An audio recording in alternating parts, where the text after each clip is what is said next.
আসসালামু আলাইকুম প্রিয় শিক্ষার্থী বন্ধুগণ। এখন আমরা সপ্তম শ্রেণীর গণিত বইয়ের প্রথম অধ্যায়ের মূল অনুশীলনী যে 4 নম্বর অঙ্কটি আছে এটি সমাধান করব। এখানে বলা আছে নিচের সংখ্যাগুলোর কোনো ক্ষুদ্রতম সংখ্যা দ্বারা ভাগ করলে ভাগফল পূর্ণবর্গ সংখ্যা হবে। এখানে 3টি অঙ্ক দেয়া আছে। এই 3টি অঙ্ককে আমাদের এমন সংখ্যা দিয়ে ভাগ করতে হবে যে সংখ্যা দিয়ে ভাগ করলে অবশিষ্ট যে ভাগফল থাকবে সে ভাগফলটা কি হবে? পূর্ণবর্গ সংখ্যা হবে। তো এই সকল অঙ্ক সমাধান করার জন্য প্রথমে আমাদের মৌলিক উৎপাদকে বিশ্লেষণ করতে হবে। আচ্ছা, অঙ্কটা শুরু করি। একটা ক নাম্বার কি বলা আছে? 972, তাই না? এখন 972কে কি করব? আমরা মৌলিক উৎপাদকে বিশ্লেষণ করব। তাহলে 972কে আমরা কত দ্বারা ভাগ করতে পারি?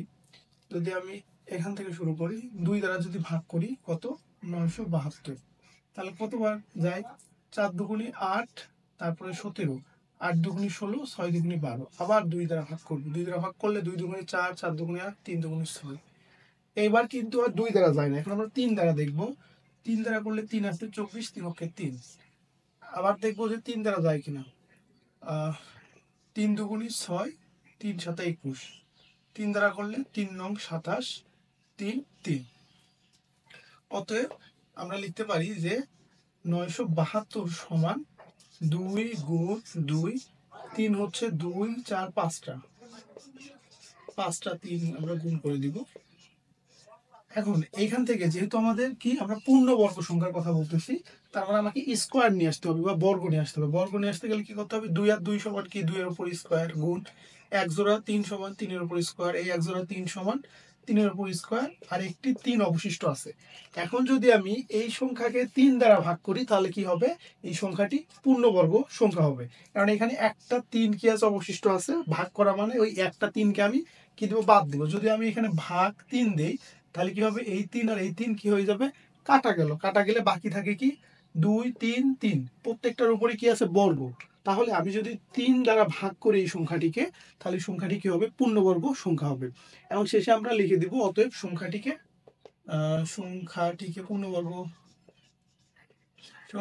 3 দ্বারা ভাগ করলে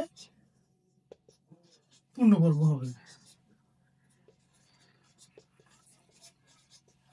একইভাবে আমরা খ নম্বরটি করতে পারি। খ নম্বরটি কত? 40 56। 2 দ্বারা ভাগ করবো। 2 দ্বারা ভাগ করলে 2 দুগুণে 4 0, 2 দুগুণে 4, 8 দুগুণে 16। আবার 2 দ্বারা ভাগ করলে 1 0 নেমে আসলো নিচে, 1 4। আবার 2 দ্বারা করলে 5 দুগুণে 10, তারপরে হচ্ছে এখানে 1 আছে, যায় না, এখানে 0 নিব, 7 দুগুণে 14। তারপরে দেখো 5 7কে আমরা কি 2 দ্বারা ভাগ করতে পারি না। এখন আমরা দেখবো 3 দ্বারা ভাগ যায় কিনা। 3 দ্বারা যদি ভাগ করতে চাই, দেখি 3 অক্ষে 3 20, 3 6 18, 27, 3 নং 27। আবার 3 দ্বারা ভাগ করব, 3 5 15, আর 3 6 18। 56কে 2 দ্বারা ভাগ যায়, তাহলে 27 দুগুণে 56। আবার 3 দ্বারা করলে কত হয়? 3 নং 27, 3কে 3 দ্বারা 9 দ্বারা ভাগ করলে 3 গুণ 3। এখন আমরা এখানে লিখব যে 40 56 সমান, তোমরা এখানে যে আমি উৎপাদকে বিশ্লেষণ করলাম, তোমরা ইতিপূর্বে উৎপাদকে বিশ্লেষণ কিভাবে করতে হয় সেগুলো শিখেছো, এই জন্য আমি এগুলো বোঝানোর কিছু নাই। তবে মূল ফোকাস যে অঙ্কে, সেখানে হচ্ছে যে উৎপাদকে বিশ্লেষণ করার পর যে উৎপাদকগুলো পাবো সেগুলা দিয়ে কিভাবে ক্যালকুলেশন করতে হয় সেই জায়গাটা আমি ফোকাস করতেছি। এখানে 2 আছে কয়টা? 3টা। এখানে একটা 4টা, তাহলে 4টা 2 আগে গুণ করে নিব। 4টা 2 নিলাম। এখন এইখানে আছে 3টা 2, 3টা 2 নিলাম। এইখানে আছে 3টা 3, 3টা 3। ওকে, তো এখন আমরা তো খেয়াল করি, সেটা হচ্ছে যে যেহেতু এখানে পূর্ণবর্গ সংখ্যার কথা বলছে, বর্গ মানে কি? স্কোয়ার নিয়ে আসতে হবে, তাই না? তাহলে আমরা এই 2টা সমান 2 সমান কি লিখতে পারি? 2 এর উপর স্কোয়ার। এই 2টা 2 সমান কি লিখতে পারি? 2 এর উপর স্কোয়ার। এই 1 জোড়া 3 সমান 3 এর উপর স্কোয়ার। এই 1 জোড়া 3 সমান 3 এর উপর স্কোয়ার। অবশিষ্ট থাকে 3। তাহলে আমরা কি করতে পারি? যদি এই সংখ্যাকে, কোন সংখ্যা?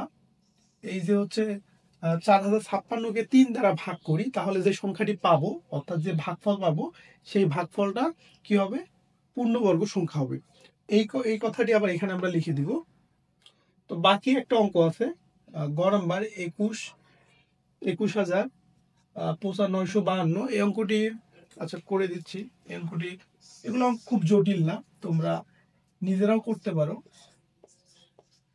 মূলত হচ্ছে উৎপাদকে বিশ্লেষণ করতে পারলে বাকি তোমরা কাজ করতে পারবা। তো 2 দ্বারা ভাগ করলে 2 অক্ষে 2, তারপর এখানে আছে 1, 0 আসবে 19, 9 দুগুণে 18, আর 15, 7 দুগুণে 14, আর হচ্ছে এখানে 6 দুগুণে 12। আবার 2 দ্বারা যদি করি 5 দুগুণে 10, তারপরে 4 দুগুণে 8, 17, 8 দুগুণে 16, 8 দুগুণে 16। আবার 2 দ্বারা করলে 2 দুগুণে 4, 14, 7 দুগুণে 14, 4, 4। আবার 2 দ্বারা করলে 1, 3 দুগুণে 6, 7 দুগুণে 14, 2 দুগুণে 4। আবার 2 দ্বারা করলে 6 দুগুণে 12, তারপর 17, 8 দুগুণে 16, 6 দুগুণে 12। আবার 2 দ্বারা করলে 3, 4, 3। এবার 3 দ্বারা যদি করি তাহলে 3 দ্বারা যায় কিনা দেখি। 3 অক্ষে 3, 3 অক্ষে 3 না, 3 দ্বারা যায় না। এখন আমাকে 3 যায় না, 5 যাবে না, আর 6 যাবে কিনা আমাদের দেখতে হবে। তো এখন 6 যায় না, এখন 7 দ্বারা দেখবো। যদি 7 হয়, 4 7 28, তাহলে 4 নিব, 4 7 28।